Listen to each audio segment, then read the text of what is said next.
bring Harry and Meghan back into the fold? And what on earth was Sarah Ferguson planning to do with the late Queen's corgis?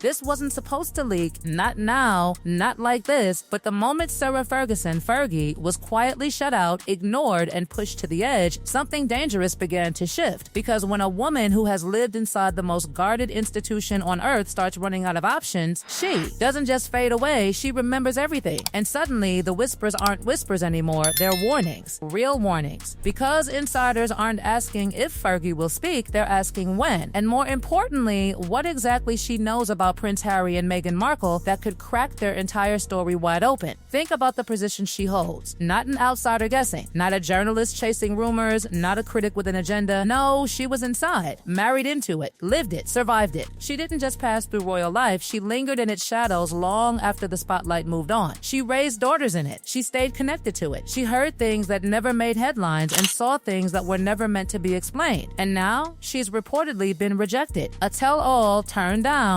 doors closed, cause unanswered, silence. But here's the twist nobody is saying out loud. Rejection didn't shut her up, it cornered her. And cornered people with secrets don't go quiet, they get creative. Because if the traditional route won't take her story, she'll find another way. And that's where this turns from gossip into something far more unsettling. Follow the chain, slowly, carefully. Because this is where things start connecting in ways that feel uncomfortable. Princess Eugenie, her daughter, close to Meghan, not just polite royal acquaintance, but reportedly one of the few people Meghan actually trusted during those chaotic early days. Someone she could speak to privately, honestly, freely. And when people feel safe, they talk differently. They don't filter. They don't calculate. They vent. They confess. They say things they would never repeat in public. Now pause. Think, where do those conversations go? Because daughters talk to mothers, not as betrayal, but as instinct, as comfort, as normal. Information flows, details slip, context builds. Quietly, naturally. And suddenly, what started as private emotional conversations becomes something else. Something stored, something remembered. And if Fergie has even fragments of those moments, real, unfiltered accounts of what Meghan actually said behind closed doors, then we are no longer dealing with speculation, we are dealing with proximity. And that's what makes this explosive. Because proximity doesn't shout, it reveals. Take the bridesmaid dress incident, the story that lit the fuse, the version the world thinks it understands. Meghan's account, accepted by millions as the final truth. But what if it wasn't the full truth? What if it was selective? Because insiders have always hinted quietly, cautiously, that the story was never that simple. Now imagine if private conversations existed. Conversations Meghan had with Eugenie. Emotional, detailed, specific. Words spoken without cameras, without strategy, without public framing. What if those words didn't match the version we all heard? And what if Fergie knows because Eugenie was there, in the circle, in the environment, close enough to hear the real tensions, the real dynamics, the things that don't make it into interviews. And here's the unsettling part. If Fergie speaks, she doesn't need speculation. She doesn't need guesses. She has something far more dangerous, perspective built on proximity. And that kind of truth doesn't argue loudly, it quietly dismantles. But it doesn't stop there. It never does. Because the second layer is darker and far more serious. The staff complaints. The rumors that surfaced then vanished. Not resolved, not explained, just gone. And silence like that, it's never accidental. Because in environments like the royal household, staff see everything, they hear everything, and what leaks out is usually only a fraction of what exists. And again, Eugenie was close enough to hear multiple sides, not the polished statements, not the controlled narratives, the real conversations, the uncomfortable ones, the ones people only share in trusted company. So ask yourself, if those perspectives reached Fergie, what version of events is she holding on to? And why does it feel like nobody wants that version to surface? Because here's the truth hiding underneath all of this. Prince Harry and Meghan Markle didn't just tell their story, they built an empire on it. Every interview, every documentary, every carefully crafted revelation, it all rests on one thing: control of the narrative. But what happens when someone else steps in? Someone who was there, someone who heard the same story unfold from a completely different angle. That's not noise, that's disruption. And disruption doesn't just challenge a story, it fractures it. Because once people start comparing versions, once doubt creeps in, once questions start stacking instead of fading, the story stops being accepted and starts being investigated. And that is where things begin to unravel. And this is exactly where the timeline starts to crack. Not loudly, not dramatically, but in small, precise fractures that only become visible when you look closely enough. Because the third secret isn't about what happened, it's about when it really started. The official narrative has always been clear, almost too clear. Pressure built, tensions escalated, the media became unbearable, and then, only then, the decision was made. A reaction, a breaking point, a last resort. That's the version the world was given, repeated across interviews, documentaries, and carefully shaped public statements. But beneath that polished timeline, another version has been quietly circulating, never fully confirmed, never fully denied, just hovering. The idea that this wasn't spontaneous at all, that long before the announcement shocked the world, conversations had already begun. Quiet ones, strategic ones, discussions about exit plans, future deals, financial independence, new identities outside the royal structure. Not a reaction, but a transition already in motion. And if that's true, even partially, it changes everything. Because that means while public appearances were still being made, while commitments were still being honored, while the image of unity was still being presented to the world, something else was happening in the background. Planning, calculating, preparing. And here's where it gets uncomfortable again. Because if anyone outside that inner circle had insight into those early conversations, it would have been someone trusted enough to hear them before they became reality. Someone like Princess Eugenie. Someone who wasn't just observing, but present during the shift. And if those early thoughts, those early doubts, those early plans were ever shared, even casually, even emotionally, then they didn't disappear. They traveled quietly, naturally, into conversations that felt safe, into spaces where words weren't meant to be recorded, but were still remembered. And this is where Sarah Ferguson becomes more than just a background figure. Because if she holds even fragments of that earlier timeline, if she knows that the decision wasn't as sudden as it was presented, then she isn't just challenging a narrative, she's exposing its foundation. Because a story built on reaction feels very different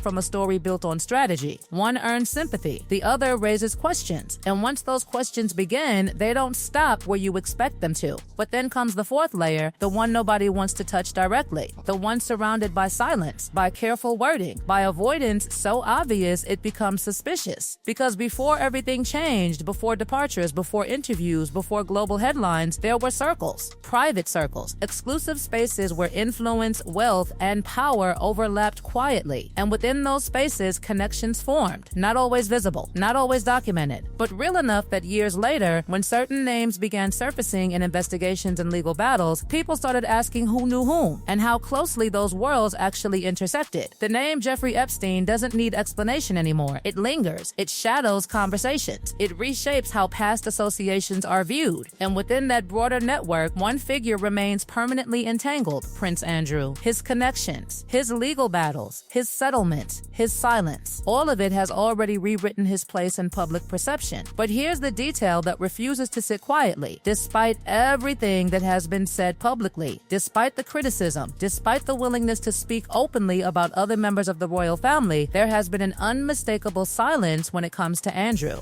No direct condemnation, no detailed commentary, nothing. And silence in a story filled with voices becomes louder than any accusation. Because why stay silent there and nowhere else? What explains that gap? Is it coincidence or caution? Because if those social circles overlapped even briefly, even indirectly, then the connections aren't just historical, they're contextual. And context changes how everything is interpreted, not by proving anything outright, but by raising questions that refuse to settle. And once again, this loops back to Fergie. Because she wasn't just near that world, she was tied to it through marriage, through history, through proximity that doesn't fade just because time passes. And if she chooses to speak, not even to reveal, but simply to clarify, to question, to hint, those small shifts could trigger something far larger than a single headline. And now the pressure becomes impossible to ignore. Because this isn't just about secrets anymore, it's about timing. Look at the pattern. Financial pressure, institutional distance, rejection from traditional publishing routes. A woman who once had something to protect, now standing in a position where that protection has already weakened. Because when you have status, you calculate. When you have backing, you hesitate. But when those layers start peeling away, when the support fades, when the doors close, when the offers disappear, what exactly is left to hold you back? Nothing. And that's when decisions change. Because this wouldn't be the first time Sarah Ferguson chose to speak despite the consequences. History already recorded that moment. She absorbed the backlash, she lived through it, and she kept going. Which means one thing, fear of fallout isn't what controls her anymore. Not now, not after everything. And while all of this has been unfolding quietly in the background, another detail sits there, almost uncomfortable in its simplicity. Prince Harry and Meghan Markle turned their story into something massive. Deals, platforms, global reach. Their version of events didn't just stay personal, it became public currency. And when someone else watches that happen, someone who was just as close, just as present, just as aware, the question becomes unavoidable. Why not me? Why not my version? Why not now? And this is where everything starts accelerating, even if you can't see it yet. Because the rejection from one market doesn't end the story, it redirects it. Other publishers, other countries, streaming platforms, exclusive interviews, different doors, bigger doors, faster doors. And in today's media landscape, a single well-timed appearance can do more in 48 hours than a book release does in 6 months. That's the reality. That's the game. And if she's learned anything from watching how this story has already been told, it's exactly how to play it. Which brings everything back to the same unsettling point. Nothing has been officially announced, nothing has dropped, no interview, no deal, no confirmation. But everything that usually comes before something big is already in place. The source exists. The knowledge exists, the motive exists, and the silence, it doesn't feel like absence anymore. It feels like build up, because when multiple narratives begin circling the same story, different timelines, different perspectives, different versions of truth, they don't stay separate for long. They collide. And when they collide, something breaks. Not always immediately, not always visibly, but enough to shift how people see everything that came before. And that's the real threat here. Not one revelation, not one statement, but comparison. Because once people start comparing stories, they start questioning them. And once they start questioning, they don't stop until something gives. So now the only question left isn't whether something is coming, it's when. Because if the first move happens, if even a fraction of those private details surface, the reaction won't be slow. It won't be controlled. It will spread fast. Messy, unpredictable. And once it starts, there's no pulling it back into silence, because the most dangerous stories aren't the ones shouted from the beginning. They're the ones that wait. And right now, this one is still waiting.